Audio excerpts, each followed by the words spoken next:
there was a company called Robinson Helicopter Company, and the leader who started it in the 70s was Frank Robinson. He was just like me, an engineer, designed a few things, and then decided he wanted to make a helicopter. And he had an idea. It was a small, light one, smaller than all the ones that exist. And he made it in Torrance, California, where it's like a high rent district. You're on the bottom of Palos Verdes Hills. And they were telling everyone, you can't have a manufacturing there because the labor costs are too much. But he started small, and he made a bigger factory and a bigger factory, and at one helicopter and then another. And now his factory makes more helicopters than anybody else in the world. He's gone now. But I knew him, and he was a leader.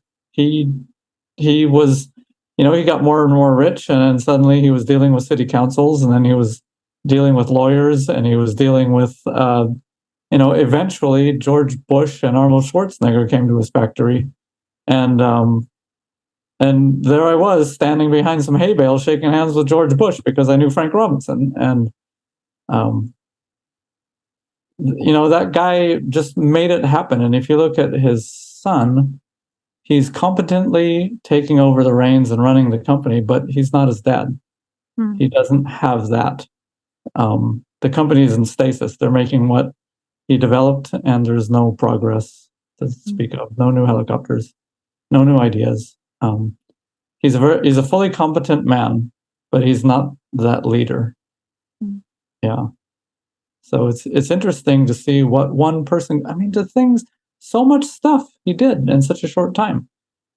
He's with his 20, 30 years he just developed this big giant company and was able to do it.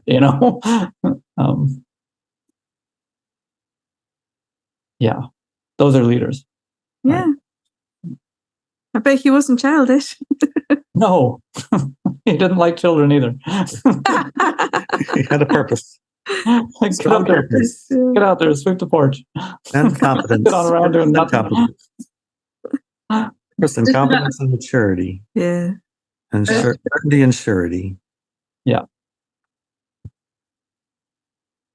I was just about to make a childish excuse saying, well, in the normal human collective, like natural state of being, where we live for like thousands of years, there's like all this time to do this stuff, and like here we are, we got like 30 years of good years, or 50 max, and like I give up. What's the point, And then this guy like did all that stuff in a couple decades, and probably all right, fine, we can do it in our artificially short timelines. Totally, because remember we talked about a little bit about that.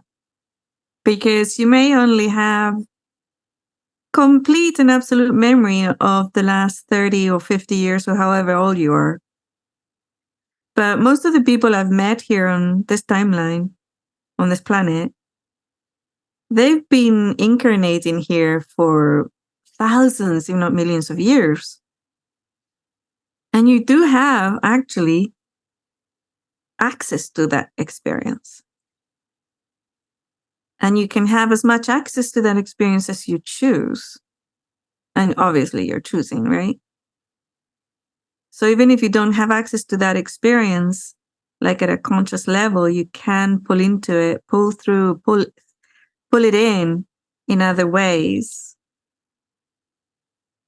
So no, that's not an excuse at all. Exactly. Yeah, it feels like that guy totally pulled in some really cool stuff, right? Some good experience.